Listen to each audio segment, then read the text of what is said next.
Welcome. How do you do? Listen, it's been a little while since we've been back in studio. Yeah, we've had a couple times where we've said that. It's because we've been fucking busy, okay? So get off our ass. And if you're not on YouTube, hey, it's a podcast. Why would you be? I understand. But at the same time, a lot of people do that. And we put everything out on YouTube, as you're all aware. But it's not often that there's actually a time where both of us can sit down in the same studio to do the top of the show today. So welcome to Metal Massacre. As always, I'm your czar of Nard, Dustin, in his own studio, in his own domain. I'm infiltrating the weirdo with the beardo, as you see.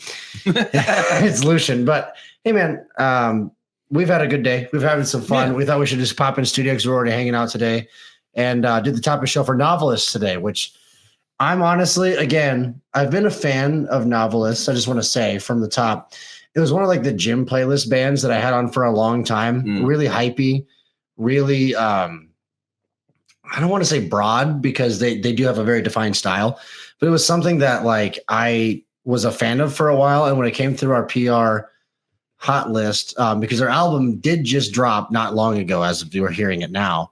But there was a big change in the band, which really intrigued me more than anything else. To that, I would have taken them no matter what, but it really intrigued me because they had the change.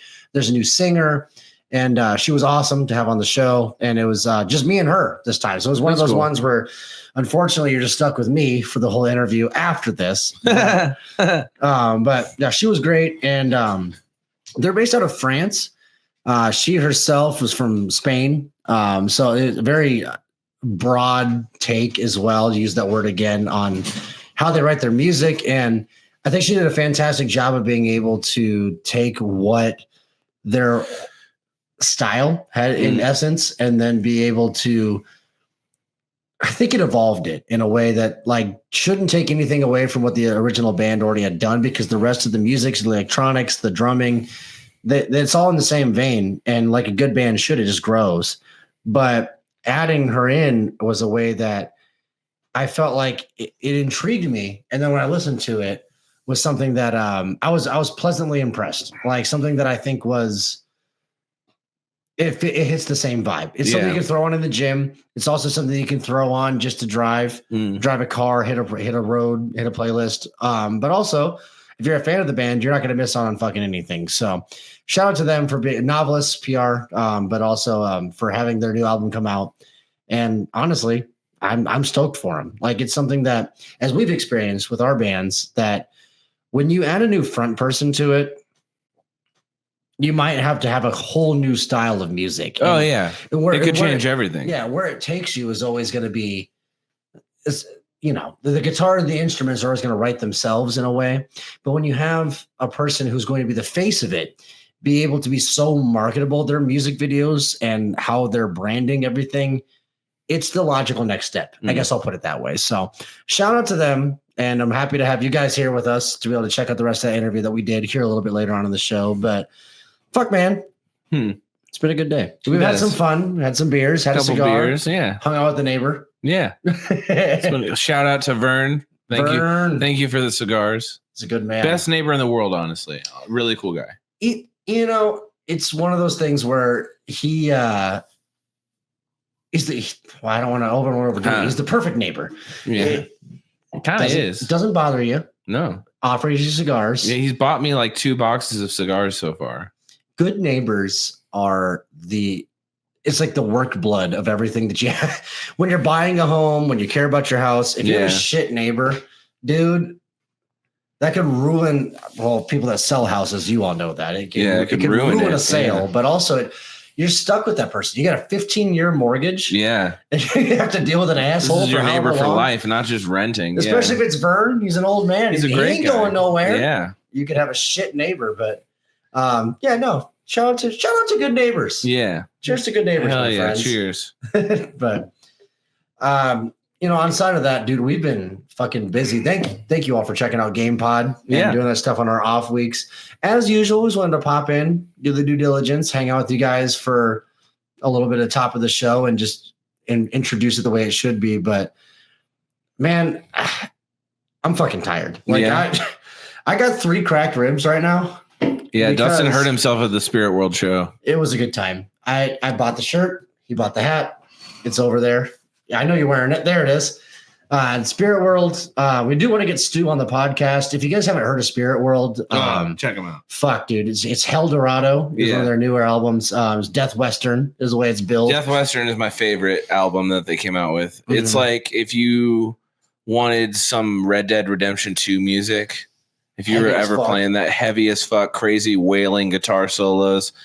It's like if Pantera and Slayer were fighting each other in a Western bar while demons came down up from hell. Yeah, that's like what it sounds like. It's really good. It sounds ridiculous, but that is the best way to paint that picture. We wanted Stu on the podcast forever. We were close to getting him once, but scheduling conflicts and whatever, and he fall out of contact and things happen. But and now he's on tour. Yeah, we really want to get him after this next tour or sometime and try to get him and just talk about this style because there's no other band doing it like that. No, like I said, I'm beat up right now. My ribs are all fucked.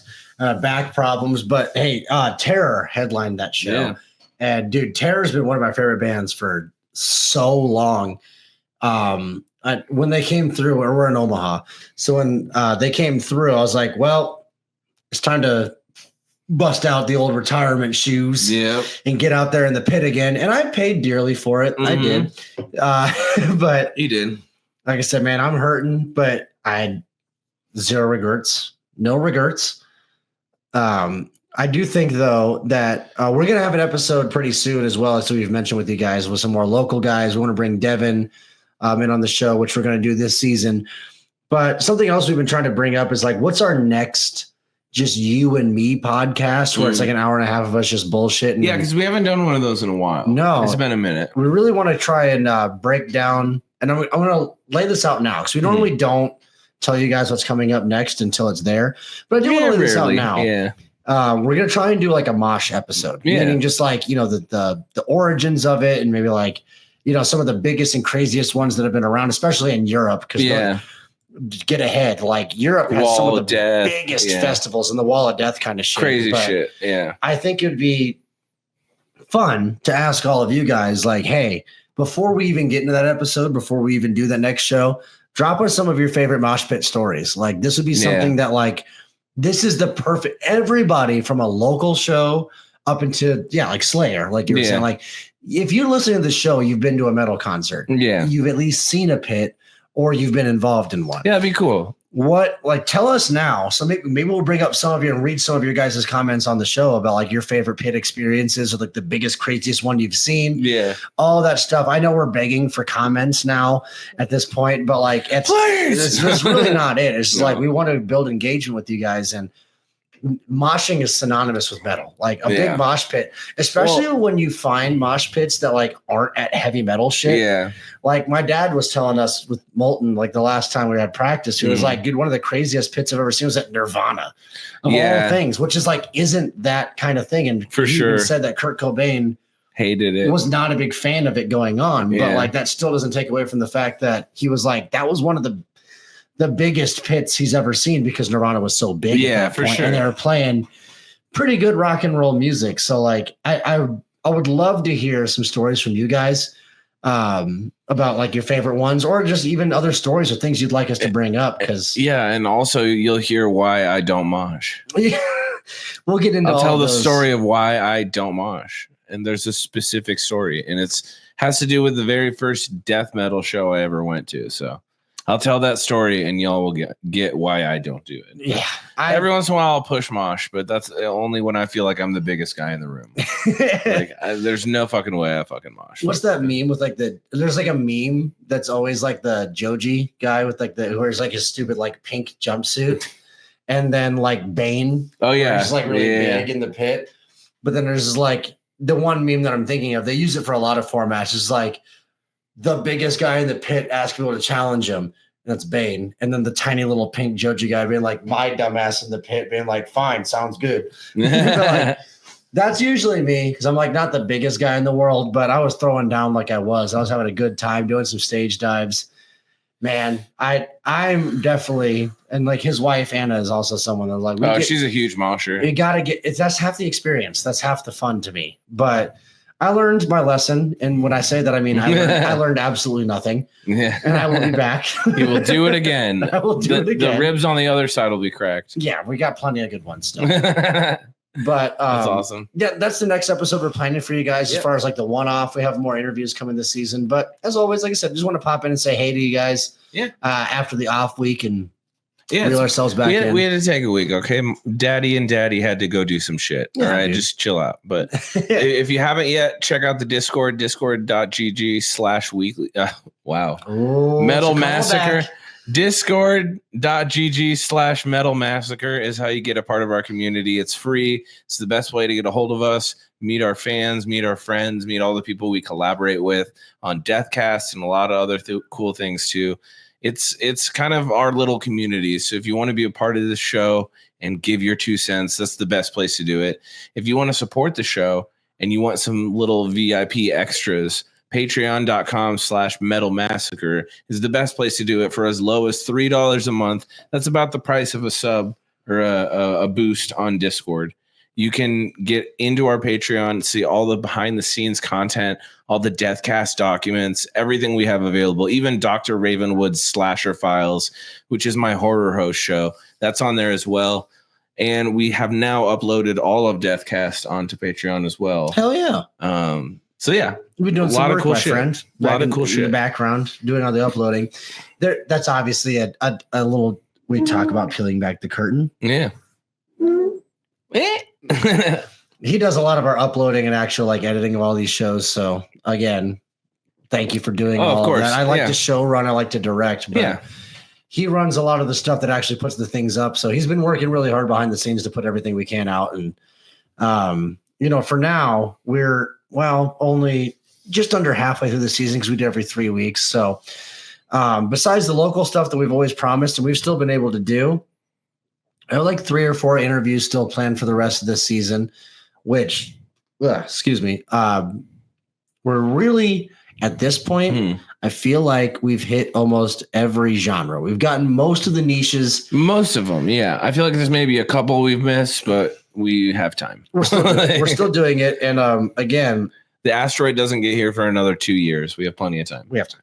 Like, I'm not worried about it. But I'm looking forward to the next couple of interviews we have, especially because Devin, who you guys have gotten familiar with, has started a couple other side projects. He's been doing like a cooking show. Yeah, Baked and Buzz. Shout out to that on YouTube. Check it out. So I'd love to pick his brain about that. Maybe obviously we'll push people that way, but more so just why a cooking show and like really get into his brain about like why he did that. And, I think that again, at the end of the day, we're a metal podcast, but everything that we're doing is just adjacent to us and what we find interesting. Our creative journeys. 100%. So I really am, I'm very proud of the things that we've done over the past couple of seasons. Again, we're continuing to grow. We found this format with you guys, like I said, where we just pop in, hang out with you for a few minutes and then get you into the actual nitty gritty of what we're trying to talk about each week. But we've got lots of cool plans and it's slow right now, admittedly, because it's the middle of summer. Yeah. And a lot of bands aren't doing interviews right now because they're too busy like touring and doing stuff. So it's like spring, fall, and winter are kind of the best seasons to do these kinds of podcasts. So look forward to a lot more like experimentation with our content and different stuff. Just because we're not getting as many interviews in the next month and a half doesn't mean we're not putting out content. We're not talking about important shit. So 1,000%. Like we have some plans to bring you guys some pretty heavy shit and some pretty cool stuff. I have some old Weekly Geekly episodes. I'm still kind of nitpicking to release. Sure. But I will, including our Mayhem episode. I want to do the Death Race episode, a couple other ones that are a little centric to metal. So that'll be fun. We have plenty of stuff to come your guys' way. So don't go anywhere. Don't touch that remote. I swear to God, this shit's going to get wild this summer. Hell yeah. Like I said, it's a slow time because bands are out on tour and they're not doing as much PR. A lot of stuff releases, but we've already. But I will say this, in that slow time, we get some pretty interesting offers. We really do. Like stuff outside of the box. And I think that's where we're going to go with the next few things. And especially bands that are really gung-ho. Yeah. The next couple of bands, I won't blow the load now, but like the next couple of bands we've gotten emails for that we're trying to book PR for are bands you probably haven't heard of. I'm going to be honest, but like they are in their respective markets blowing up. Yeah, starting to crush it. We've got some East Coast stuff that we really want to do. We've got some more European metal we want to do, but we're hitting all the norms. Like what Dustin's trying to say is we're hitting everything we've hit so far, and we're trying to maintain those things for you guys. But at the same time, we want to start bringing you stuff that you may not expect from us, such as GamePod, because like on our YouTube, we've got Deathcast, we've got GamePod, we've got gaming clips. I've done videos about fucking Brutal Legend and just crazy shit, which I want to do more of. But very true. It's how do we bring you everything that we think is metal, and that might look different in the next couple months. Dude, entirely. And we've said that this show is getting a format, but I really like the it fact really that isn't. we're just kind of doing our thing, and every single week is a little bit different. Like we know how to produce it, but you guys have been awesome to us. We've gotten a lot of great feedback, and I say that a lot, but that's because it continues to happen. And at the end of the day, we're just trying to do what interests us, because then we'll talk about it in an interesting way and be able to bring it to you. Yeah. For those of you OG fans of Dusty and I, this is essentially the Metal Weekly Geekly. That's all this is. We're not broadening it up so much as to say anything that interests us. I feel like no matter what it is, it's got to be metal to some extent, but that doesn't mean it can't include things that are a little outside of the norm. So I'm really excited to kind of push those boundaries with you guys and see what you guys think and what you want us to talk about, obviously, but also like what we're driven by, because that changes on the weekly. Sometimes it's not music for me. Sometimes it's movies. Yeah. I find movies that are really metal and have metal themes and gore and just like crazy shit. And I'm like, fuck, I want to talk about that. Can we admit that? Well, no, I was going to say something and I immediately decided against it. Can we? No, we can't. Is summer the least metal season? No, that's probably spring. Yeah, because spring is like the most like season, and summer's like hot as fuck, and like you feel gross and sweaty, and the sun's trying to kill you. So that's metal. That's pretty metal. Yeah. That's what I'm saying. I was like, is summer like the least metal? No, probably not. Honestly, that's when you get to see all of it. But spring would be the least. In that regard. I feel like fall is the most metal because everything's dying. Winter is adjacent because everything's dead. Winter and summer in a close second, but fall is the top metal because of Halloween and because everything's dying. That's metal. That is true. Yes, 100%. But like winter's metal too because it's trying to kill you just as much as summer is. In a different way. Yeah, especially if you're from Nebraska like us, where every season's trying to kill you. Every season. Except for you're spring. Sneezing in the spring. Yeah. You're melting in the summer. You're freezing in the fall and winter. My coworker, we were walking out of work the other day and he goes, yeah, it's nice. It's such a dry heat. And I was like, why did you say that? Because now it's going to be humid as fuck in like a month. You did this. I'm going to have swamp ass all day. You did this to us. So, and he's very aware, I'm sure. Yeah, he knows. He's lived here long enough. he should know better. But guys, we really appreciate you hanging out with us. I know we're kind of just like giving you a dad talk and like talking to you about what our plans are and kind of just getting down to the nitty gritty before we get down to the nitty gritty. But some housekeeping. We appreciate you guys for just like sticking with us throughout this journey, having faith in what we're doing, and just enjoying it with us. Because at the end of the day, we wouldn't do this if we didn't care about it. We didn't enjoy doing it. So 1000%, man. Thanks for being a part of this journey with us, and enjoy this interview with Novelists.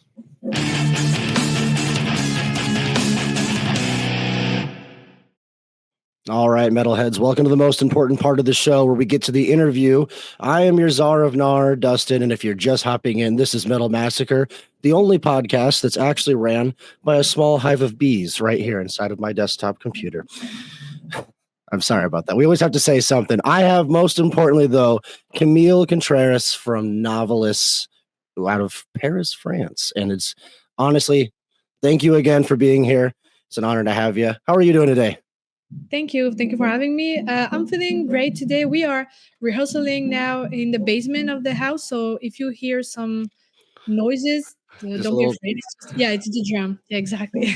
No worries. Hey, it's a music podcast. If we didn't have some tom drums, a little filler, we'd be doing it wrong. No, it's all good. We can get right down to it, just so we can kind of ask some of the questions that are out in the open, and then we can have fun. Obviously, this band has been around for about 10 years, Novelists, and I've been a fan, I would say probably since around 2019 myself, when that album came out. been playing the music in the gym for years and stuff like that. Gets you pumped up, makes you feel good. And the new album that is coming out has, I don't want to say a juxtaposition. I think it's an evolved portion of your guys' style. I love your singing, by the way. Like you have a wide range and it's a fantastic voice. So I do want to give you that right off the bat. But can you tell me a little bit about how you personally were able to, or I guess, approach this album and some of like the behind the scenes, because there's a lot more clean. There's a lot more, I think, elements that are being added to your guys' music and a lot more layers. Can you give me a little bit about where you were at and how you felt like you added to this project? Yeah, so when I joined the band in 2023, some of the songs were already written, or like all the lyrics and maybe some melody, and so I just add myself on top of it, and I didn't have a lot of addition of creation to the songs. So that was the first EP with Eternita, Prisoner. Even though I still add some creativity, because like my range, you said my range is wide, but still I cannot sing that low as a male can do. But so we tried to adjust it a little bit. And for this album, it was from scratch, and we create the all the songs during last summer. It was hard times, hard work, because we had the deadline to finish the album before September, because we were going on tour, so we had to be done with this.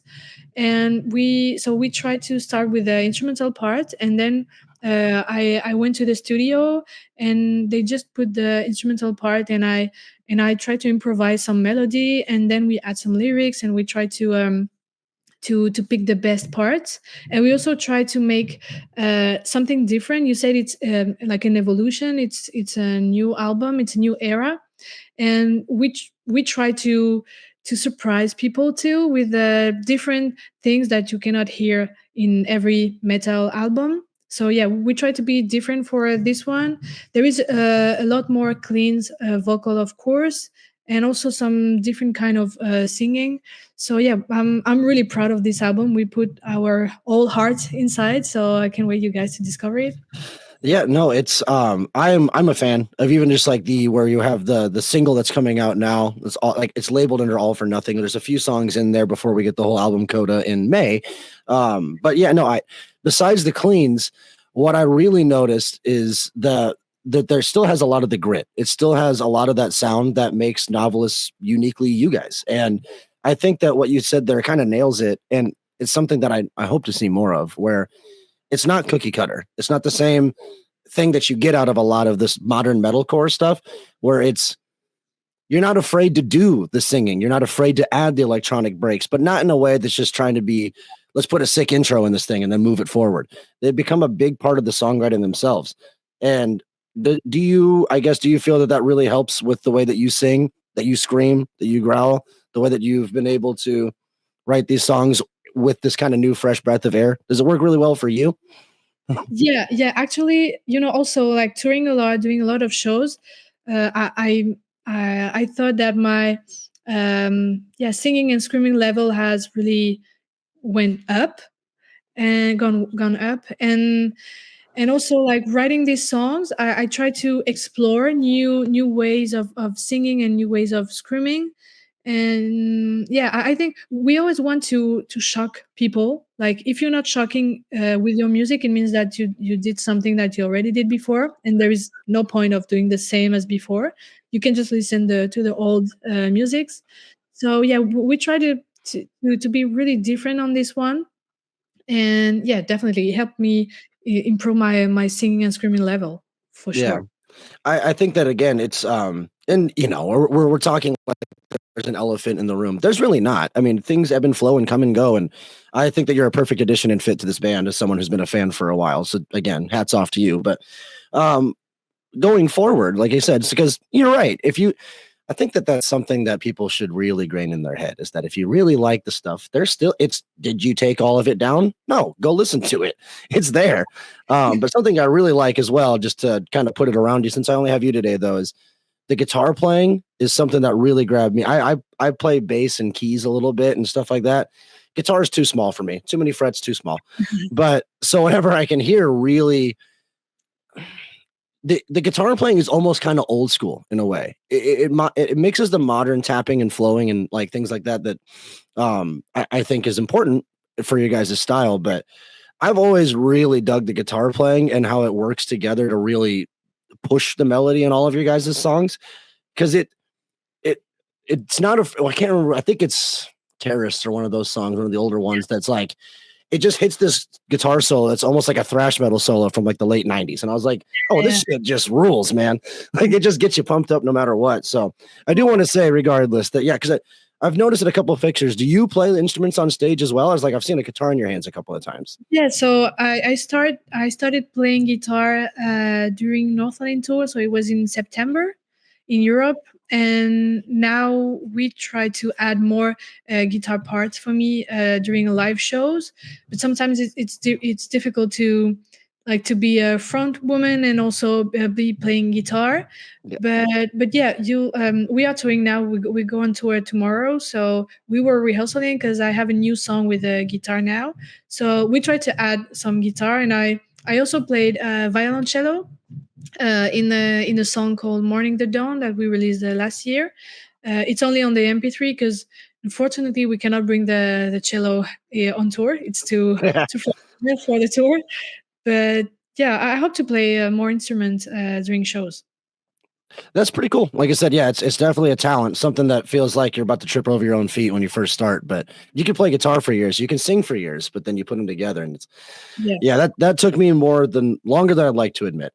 Mm-hmm. But speaking of going on tour, you guys are as of recording right now, you said you're going out tomorrow. So by the time this releases in a couple of weeks, you guys will be well into it. I do want to ask you about a tours because what your live stage and stages like and performances are like, just to give people kind of a taste. But you've been all over. I'm saying all over Europe, Japan, China, Australia, and obviously being based in France, you have name the country you can get yourself there. Touring is difficult. Touring, it makes you just absolutely grind. If you didn't like it, you wouldn't do it, but it's all worth it when you get there. Do you have a couple standout moments or a couple areas that you've been on tour that are like, this is crazy, this is mind blowing, or this is unique that you haven't had before? Yeah, for sure. China was, I think, best shows ever for me. Like the crowd was really, really wild. And also like the ambience and people were really happy. They were all jumping. And the first show we did in China was Shanghai. So I didn't see the crowd before going on stage. So when I just walk on stage, I'm seeing these people. They were all really packed, and they would start like jumping. They were like, whoa, whoa, whoa. And I was like, oh my God, I had like goosebumps. And I was like, okay, tonight is gonna be a hard one. I gave my whole body, my whole voice, and we had like the best time ever. It's a huge experience when you get that. There's both from being both on the stage or in the crowd, those are ones that everyone remembers. Like when you have that unique scene and setup, I suppose, and a proper venue that's kind of like depending on the size and the shape of it as well. Like there's so many things that feel like they have to fall right into place to make the perfect mix. But like when it happens, you feel it, you get the goosebumps, So I'm sure you went out there and kicked their ass, which was awesome. But you guys are heading out on tour again. You got some warm-ups. You're looking at Download Festival this year. Where are you heading on the road now? And what does the touring schedule look like for you guys? Okay, so tomorrow we're leaving for a French tour. Because as you said, we toured the world, but we forgot a little bit of France. So we're gonna do the Hellfest warm-up tour. So we tour all of France, which is really cool to see like these beautiful cities of France. And then this summer we have a lot of festivals, like I think every weekend almost. And for September, October, November, we are not sure yet. We have some options, and we just have to schedule everything the right way. But we'll announce it as soon as we know. Oh yeah, and again, you guys have it's all. By the way, guys, it's all readily available online. You guys have a great social media presence. The music videos obviously have a feel, a style, a theme, something that kind of blends them all together, even if they have different subject matter, which is, I think, it's art. We're making art. So if you're going to produce a show, you should also have a brand. A brand makes it sound, kind of kitschy, but at the same time, like you should have something that people can grab onto you guys with. And I think that without really asking you a question, I can just say that I can picture it in my head. I can see the color schemes. I can see the red hair. I can see all the stuff that you guys have been doing. And I think it's clicking. It's clicking very well. So it's very easy to find for all the listeners out there. It's very easy to find all these things on there. We do have some European listeners, of course, even though we're US based. So be on the lookout for all of that. I do want to ask, though, because we can talk about music all day, and I do want to ask a little more. Tell me about you, though. So when you growing up, you obviously have you seem like you almost have like a classically trained style. Growing up, were you playing in bands? Were you doing just music in school? How did you find your way to where you are now? So yeah, as you said, I started with the classical music. I did piano and violoncello, and also my family is a gypsy Spanish family, so we played a lot of classical guitar, like flamenco guitar. And when I was like 18, I did a punk hardcore band while I was only screaming. I was singing like before in just in my shower, in the car, just in the house. And I started like my first show ever was screaming on stage in a punk hardcore show. And then I did so the band split, and we did with Nico from Landmarks duo called Blissa. It was like a pop ambience music. It was just a duo. And in 2019 Novelist was looking for a female singer for doing all the harmonies of the album. So Nico from Novelist called Nico from Landmarks, and he said, "Do you know a girl that can sing the harmonies?" And Nico from Landmarks said, "Yeah, I have someone. I introduced you to her." And so I went to Paris to because I'm from Marseille. I'm based in Marseille. So I went to Paris to do all the harmonies of their album, and it went well. So we decided to do a feature on C'est la vie. And like 4 years after, they just called me back to announce me, "Hey, would you be interested to sing in Novelist?" And I was like, "Whoa, okay." I didn't know that you didn't have any more singers. So yeah, of course, let's go. And now I'm here. Sometimes it's really all it takes. It's a lot of work, and everything is always constant.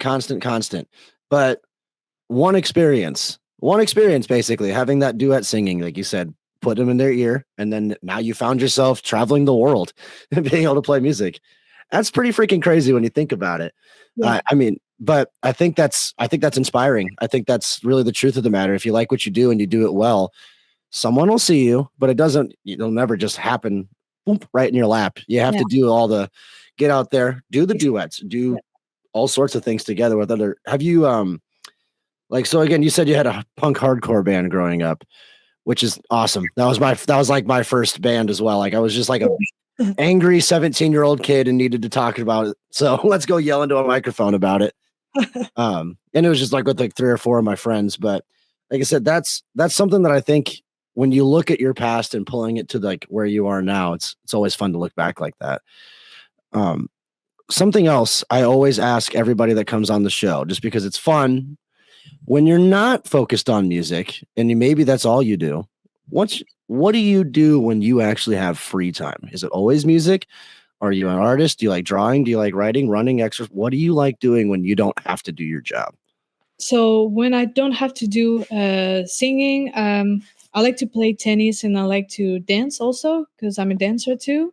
Awesome. But I have a everyday job also. I still have my own cosmetics laboratory, so I created it like 3 months or 6 months before I joined Novelist, and I have still clients that I have to finish the contract. So for the moment when I'm off, I have to work at the laboratory, but I'm trying to reduce as much as I can the amount of work because I want to have free time to go play tennis and dance. But for the moment, I don't have a lot of free time. Oh, I can imagine. Yeah, especially like I said, whether it's like you're in the countdown to like the most busy time for you guys, and then you still got to do, like I said, I think that's the fun part a lot as well. As when we talk to all these people on the show, they're still like, yeah, I mean, like I'm just a regular person, but I have my job, I have my things, but I'm trying so that I could just do this full time in a person, like if you could. And like, but so you say you work in a laboratory of sorts? Yeah, I'm a chemist engineer, and I created my own laboratory 2 or 3 years ago. And yeah, so the laboratory is in the garage of my parents. Hey, start somewhere, man. Absolutely. But you're the smartest person we've had on the show. I'm just gonna say it. I'm just gonna say it. I haven't talked to a chemist so far. It's usually some dude on his back porch. That's honestly, it's very inspiring. That's super cool, and I'm sure that takes a boatload of work to be able to do science and try and travel the world. That's insane. Honestly, I don't really even have a question for you on that, because that's like, whoa. But again, you're probably the smartest person we've had on the show. But I'm sure that poses its own difficulties trying to plan and schedule, especially if it's yours and your own. But supportive parents, then obviously, if they're letting you do all of that and keep it there. Have they always been super involved with I mean, like you said, they grew up playing like Spanish and flamenco guitar and like traveling. Have they always been musical as well? Yeah, totally. Like I have two brothers, and we all played instrument like drum, saxophone, guitar, and we always played instrument, and music was always in our house. Like doing when we were eating all together, like during dinner, there were always music, or my brother was playing guitar, and we end the night like dancing all together. Oh, And that's awesome. when I was young, actually, I was a little bit shy. I didn't want to sing in front of my family, so I prefer go on stage and scream in basement. I prefer that than singing in front of my parents. But Oh, I think you're not alone there. Like not to make it about myself, but like my dad's played guitar for a very long time, and he had some bands that was starting to get kind of regional around where we are, and I hid the fact that I was in a band from him for like I tried as long as I could, just because I just didn't want him to come see me do what I was doing. I'd rather just go yell at, like, again, just go play a little bass and scream into a microphone in someone's basement, playing house shows and just doing started. But then I remember that was actually like one of the first shows. That's funny. I just unlocked a memory. It was one of the first times he ever saw me play. As he came to like one of my friends, their parents let them throw a show in their basement, and like I'm playing and I look up and my dad's standing there. I'm like, fuck. But then honestly, I think it kind of broke the shell off me a little bit, because then I had to play in front of him. exactly. That seemed a lot more daunting than playing to 1,000 people that I don't know. It was like, oh shit, he knows, you know me. You're gonna talk to me later. Yeah. They actually at the end of the dinner, they forced me to sing in front of them. So I just asked them, okay, just turn around and I will sing to you, but at your back, not at your face. And this is the first time I for real sing in front of them, because I was singing in the house, like upstairs in my room. So they were hearing me, of course, but yeah, that was the first time. And now they're gonna see me. We are playing in my hometown next week, and all my family is gonna come, and I'm so happy, and I'm not shy anymore, of course. But That's yeah, awesome. full circle. Yeah, no, that's a really cool thing. Like, again, people are so much more alike than we realize too. It's just some people just have it born, like they're just born with it, but a lot of us have to work for it and kind of break off some of that shell, and then you have it. But before I let you go, because I know you have a very busy schedule and we only have a little bit more to do today. And again, thank you so much for coming on the show. We looking at Download Fest. That's going to be probably one of the bigger shows that you guys have played. It's on 15th of June. It's a Sunday, so you're getting to play the set with like Korn and Ginger and Spirit Box and like a bunch of other really strong female fronted bands. I'm sure that means a lot to you. To ask you how excited are you would probably be a stupid question, because you're probably very excited. But can you guys tell me, you're running that tour to come up to it. Can you tell me a little bit about like the live show that you're going to be presenting for that, and what you guys are doing to get prepared for it on this tour, like what the live show is going to look like a little bit? So for all the summer season, we are preparing. We have a residence like pre-production, so we're gonna rehearsal like with a light show. Even though we're gonna play during daylights, we still want to have some lights shows.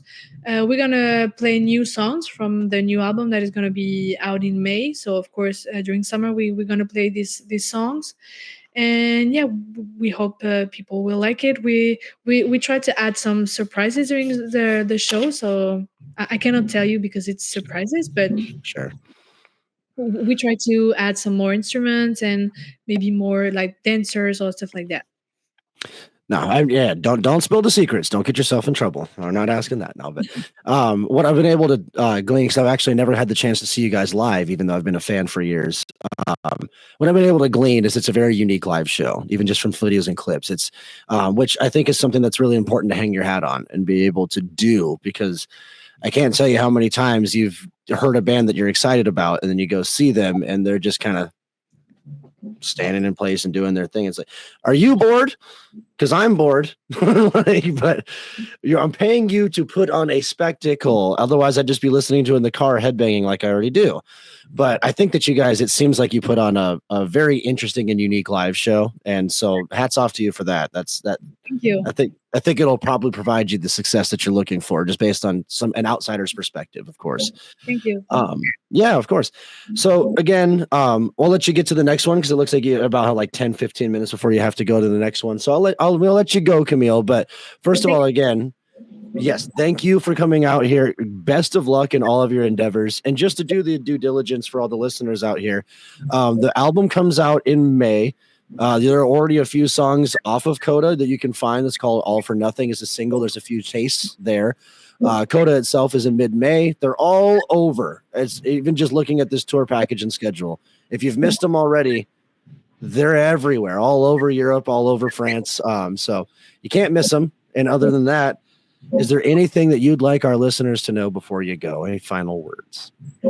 Before listening the album, I want you to be prepared to grab some tissues, because maybe you're gonna cry. Grab your headphones, because you're gonna listen to the album in better quality. And I really hope you like it, because it's sincerely an album with a lot of emotions on it. And yeah, I really hope you like it. That's it. That's, hey, to the point, short and sweet. I love it. Again, Camille, thank you so much for coming onto the show. This is Metal Massacre. I've been your Czar of Nar. And hey, best of luck to all of you. Go out there and be good people.